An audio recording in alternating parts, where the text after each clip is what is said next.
Bagaimana supaya negara ini ditetapkan berdasarkan apa? Bentuknya seperti apa?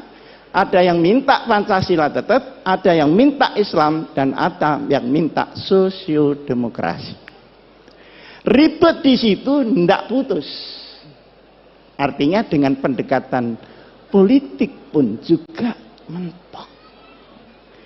Karena ini mentok dan tidak bisa berhasil, maka diambil alih oleh Bung Karno tahun 59 kembali ke Undang-Undang Dasar 45. Nah, setelah kembali ke Undang-Undang Dasar 45 ini, kemudian tahun 55 kemarin ada pemilu, tetapi kemudian tidak menghasilkan apa-apa, baru ada pemilu lagi tahun 71.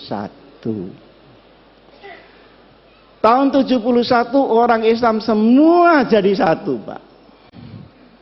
Yang Pak Idham, yang Pak Muhammad Nasir, yang Pak Kasman Singotimojo, yang Pak Nurholis Majid, yang Gus Dur, semua bersatu membela satu partai bersama, namanya Partai Persatuan. Sampai dengan tahun 82 berhasil utuh, tapi setelah itu mulai retak-retak. Maka sekarang P3 yang dulu dimodali dengan darah dan air mata, per hari ini masih layamutu wala ya. Mudah-mudahan qad aflaha man tazakka. Nah, ini perjalanan. Dari sini ulama-ulama itu berpikir, ini kenapa ya? Di sini kok enggak pas. Ternyata kesimpulannya, Islam di Indonesia seperti tadi yang disampaikan oleh Pak Fakhir itu benar. Islam dalam peradaban belum tentu Islam dalam formalistik. Di sini masalah yang timbul. Nah, akhirnya ketika diformalkan menjadi banyak tentangan dari kelompok umat Islam sendiri. Disinilah maka kemudian dikaji sampai dengan tahun 1983. Berkumpullah ulama-ulama ketika itu di Jawa Timur dan tempatnya di Sukoharjo, di pondoknya Kiai As'ad, ngumpul semua. Cari jalan supaya selamat, sudah tidak ada goncangan-goncangan lagi, ini bagaimana? Akhirnya ditetapkanlah bahwa untuk urusan ideologi negara ditetapkan oleh mayoritas bangsa yang namanya Pancasila, kemudian akidah kita tetap Islam sesuai dengan keyakinan kepada Allah Subhanahu wa ta'ala.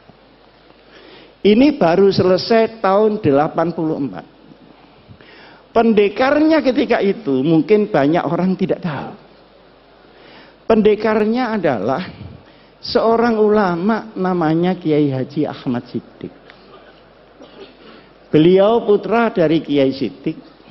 Kiai Siddiq itu asal dari Lasem. Kemudian karena kalah berdebat nahwu, malu pindah ke Jember. Jadi dulu berdebat kalah itu malu. Nah sekarang sudah kalah berkali-kali, alhamdulillah tidak ada malunya sama sekali. Pergi ke Jember. Saya tahun 83, ini belum pernah saya ceritakan di sini. Tapi mumpung ini ada waktu dan saya juga sudah menjelang tua, ada perlunya saya sampaikan. Saya tanya beliau, Kiai, ini penempatan negara dengan ideologi sendiri. Dan Islam sebagai umat Islam ini politis apa ijtihadi? Jawabnya beliau, ini ijtihadi, bukan politis. Dan silahkan pakai untuk selamanya. Nah, karena saya tidak puas, saya tanya, dasarnya apa Kiai? Kemarin saya sudah menyampaikan ke Pak Hasan, kalau setelah saya di kantor itu memang ngaji pindah-pindah begitu. Sana 3 bulan, sana 3 bulan, termasuk ngaji di Kiai Ahmad Siddiq. Dibukakanlah oleh Kiai Ahmad Siddiq Mitsaqul Madinah, perjanjian Madinah. Iki sing bahasa Jawa.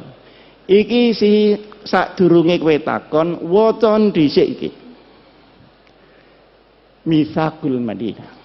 Pada tahun kedua dari hijrah Nabi besar Muhammad sallallahu alaihi wasallam. Nah, setelah saya baca, ya saya bisa lah baca, wong lulusan kantor masa enggak bisa. Bahasa Arab bisa saya baca.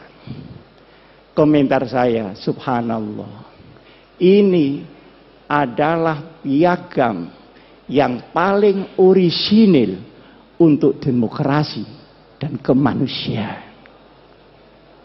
The original conception about humanity and democracy. Luar biasa ini.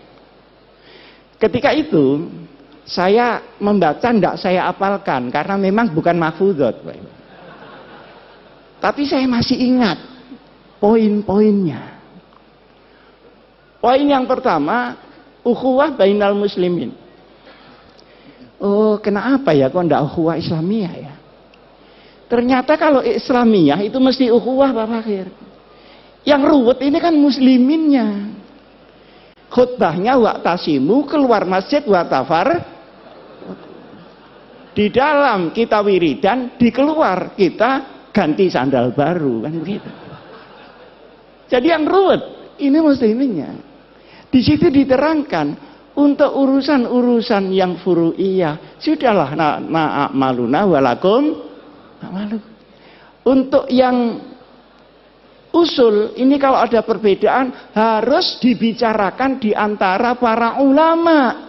Jangan dibicarakan di antara di luar para ulama.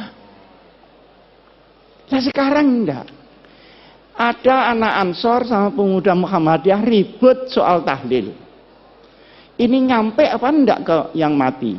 Kata Ansornya, nyampe. Loh buktinya, karena setiap kiriman enggak pernah kembali. Loh ini ngomong apa?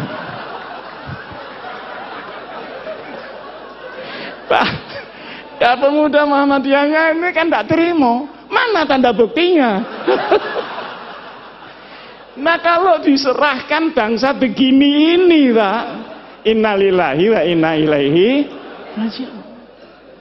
Nah kalau sudah sampai top dia merusak Islam, dia harus dinyatakan tegas dia berada di luar Islam. Luar biasa. Saya baru diberitahu oleh polisi. Dulu Pak Hasim, ada orang ngaku malaikat Jibril namanya Lia Eden. Bener ya? Ada orang yang mengaku Nabi Muhammad namanya Musa. Dua-duanya ditangkap. Dimasukkan di tahanan. Ditanya oleh polisi. Wahai malaikat Jibril, pernahkah ketemu Nabi Muhammad ini?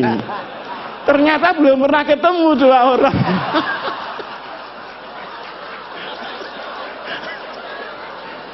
Lah kalau sudah sampai ini Pak, ya sudah, harus tegas.